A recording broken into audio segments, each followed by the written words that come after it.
If you have a dream, a realistic one, you can make it happen with planning, hard work, and making tough choices that support your goal. It won't be easy, but as retired CEO Shellye Archambeau writes, you can reach your goals. From a young age in mostly all-white schools, Archambeau determined that her goal was to become a CEO, planned it out, and hit her milestones of education, career, marriage, and children. She describes her focus and discipline in the face of the prejudice she has encountered as an African-American woman. Archambeau's memoir will inspire anyone seeking to fulfill their dreams. Takeaway 1. You can achieve your goals if you work hard and make choices that support them. Shellye Archambeau, 50, a black woman, defined her professional and personal goals as a teenager. She wanted to be a CEO by the time she was 40 years old and a director on the board of a Fortune 500 company at 55. She hit the first goal and surpassed the second. Verizon recruited her for its board 5 years earlier than she planned.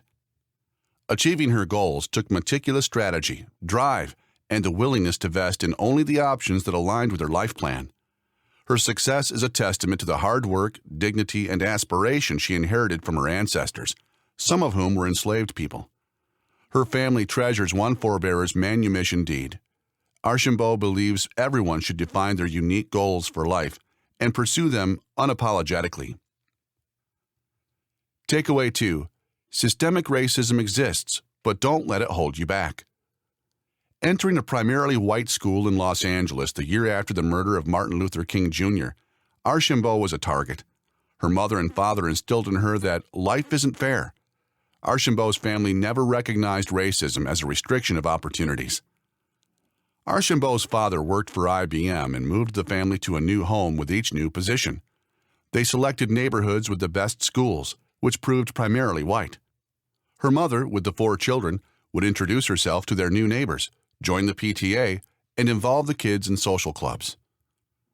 As a child in Los Angeles, 2 of her classmates beat up Archambeau. This painful experience stayed with her. She later suffered from imposter syndrome when she began to believe what an unjust society says about her. Archambeau countered this by believing in herself, ignoring her internal critic, and adopting the slogan, "Fake it till you make it." Find people who support you, whether you're family, teachers, or community members. For Archambeau, these were her family and teachers. Archambeau vested in her mantras of acceptance by putting energy into what she could control, having faith in the future, and pretending she felt confident even when she didn't. The bullying continued, but Archambeau's mother told her, "Don't let them win." Letting other people's opinion inform your actions or undermine you was antithetical to her mom. To reach her goals, Archambeau never opted out of participating when it's difficult. Archambeau jumped into leadership roles in her high school social clubs. Her guidance counselor pointed out the parallel between what Archambeau loved in high school and running a company. Archambeau didn't know how to become a CEO, but decided to learn. Takeaway 3. Define a strategic plan for achieving your goals. To achieve your goals, develop a realistic plan. Archambeau's first decision was where to go to college. She took a summer job at Howard University, a black university. Being surrounded by black culture, language, and history proved overwhelming and thrilling. Her research into CEOs, however, taught her that not many were black or female. To give herself the best start, she decided on the University of Pennsylvania's Wharton School, an undergraduate business program. Wharton would allow her to skip getting an MBA, which would save money and get her into the work world sooner. She won early acceptance at Wharton and did not apply elsewhere. One summer, Archambeau took an internship at IBM, where she would go on to work for much of her professional career. She wanted to learn about other roles in the company. Her boss recommended cold calling IBM leaders. She explained she was attending business school and wanted to understand their job.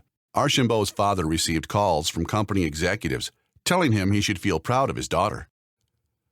Those conversations taught Archambeau to choose a growing industry to ensure upward career momentum.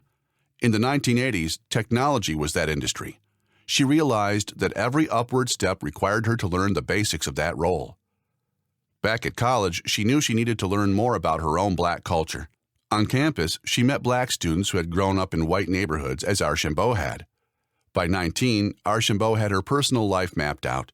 She bought a winter coat, for example, that she could use whenever she became pregnant. Her plan was to have kids within the next 6 years, even though she didn't yet have a boyfriend. Archambeau followed her mother's philosophy of frugality, voluntarily waitressing at campus events so that she could bring home leftovers.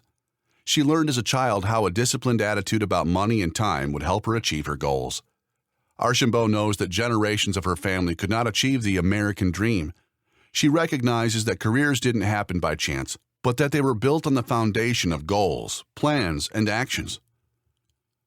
Archambeau continued working at IBM while a student and met Scotty at a work event. They started dating. She quizzed him to see if he met her criteria for a partner. When Scotty agreed to stay home with the kids, subordinating his career to hers, she knew for sure she would marry him.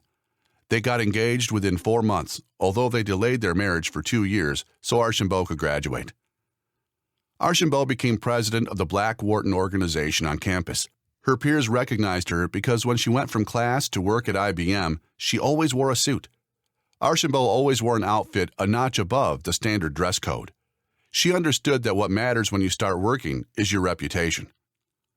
After graduation, Archambeau worked in sales at IBM, where most IBM CEOs started. She and Scotty married 2 months after graduation and moved to Dallas. The move allowed her to attend a mandatory training program there, since her plan called for starting her career and family at the same time. Because she and Scotty both worked, live-in childcare became a top priority. That meant buying used cars and a less expensive house further from the office. Archambeau got pregnant quickly and completed the sales training. Her plan was to return to work in time for her first annual sales conference. Archambeau had mixed feelings about returning to work 5 weeks after her daughter's birth, but feared that missing the conference might affect her upward progress. Archambeau realized she needed to become a better public speaker if she wanted to be a CEO. Scotty supported her joining Toastmasters, even though this would reduce their limited time together by 2 nights a week. 2 years after the birth of her daughter, she was pregnant again, based on her plan, and hoped this baby would be a boy. If the child proved to be a girl, they would try for a 3rd child. Scotty received a promotion back in Pennsylvania, and they decided Archambeau would apply for a higher-level IBM job there before her pregnancy showed. She got the job, and the family moved. Their son was born, and Archambeau took only 6 weeks of maternity leave. She and Scotty found that as the only black couple at the IBM office, they were often the token couple at events, which cut into their personal time. At 28 years old, Archambeau realized her ambition had overtaken her self-care. She suffered from depression and needed help. Her therapist pointed out that her need to be perfect was unrealistic. Archambeau began forgiving herself when she wanted to skip a workout because she wanted to sleep for an additional few minutes. Takeaway 4. Instead of trying to balance your personal and professional life, integrate them. Archambeau believes work-life balance is impossible to achieve and limiting, and that you can achieve work-life integration, which empowers you. Prioritize what's important to you and figure out how to make it happen. Archambeau lived on a no-time-wasted principle, for example, by incorporating time with friends with her love of cooking. Whatever your life goals are, you can accomplish them if you are willing to make choices, not sacrifices, that support them. When Archambeau identified her next career step, her IBM boss said there was no such positions. She found the same level job at another company. Within days of her resignation, IBM offered her the job she wanted, so she stayed. This taught her the importance of managing her career. When she was ready to move to a branch manager role, Archambeau skipped talking to her boss and asked his boss about it. This conversation underscored for her the importance of asking for what you want. Archambeau created positive, lasting relationships with her bosses, peers, and staff. She gained a promotion to an executive position in New York. Her research indicated that every CEO of IBM had worked overseas, most in Japan, so that became her next goal. She became IBM's first African-American female executive in Japan, but the posting marked her last position at IBM. The company's CEO visited and met with many of her peers, but the CEO did not invite Archambeau. And though IBM ranked her performance high globally, she received less pay than her male peers received. Between the pay inequity and the CEO's slight, she knew she'd never be CEO at IBM. Instead, she became president of Blockbuster.com in Dallas, doubling her salary. The company's strategy of sneering at a merger with Netflix proved disastrous. Within 8 months, Archambeau followed the industry boom taking place in Silicon Valley. Her daughter didn't want to change high schools, so for the next 3 years, Archambeau worked in California and flew home on weekends. By talking with venture capitalists and other Silicon Valley leaders, she knew her best route to becoming CEO was to find a company in trouble she could fix. Before Archambeau turned 40 in 2002, she found the right firm, Zaplet, later renamed MetricStream. Within a year, she merged the company with a compliance software company and launched Compliance Online. The stock market crash in 2008 required layoffs as sales dried up. She gave up her salary for a year, and the company's executives agreed to pay cuts. The company added "Never Say Die" to its motto. Archambeau ran MetricStream for 15 years, during which time Silicon Valley leaders praised it, and it earned rankings on numerous top achievement lists. Although minorities and women now have role models in leadership and political jobs, the odds still aren't great.